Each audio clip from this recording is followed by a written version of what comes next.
All right, number 13. For maximum profit, a firm hires labor up to the point at which wage equals. So, once again, we're coming to this idea that marginal factor cost equals marginal revenue product. That's what we hire to, right? The issue becomes that MRP is also known as value of the marginal product of labor. And so the answer is definitely 1, right?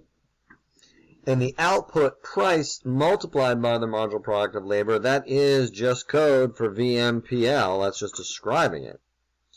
The last one, 2, says marginal cost of an additional unit of output. That's really saying that where wage equals MFC equals MFC, which is always basically true, though it's just saying MFC equals MC, which doesn't really make that much sense. So the answer is C, 1 and 3, because this is not relating to marginal factor cost equals marginal revenue product.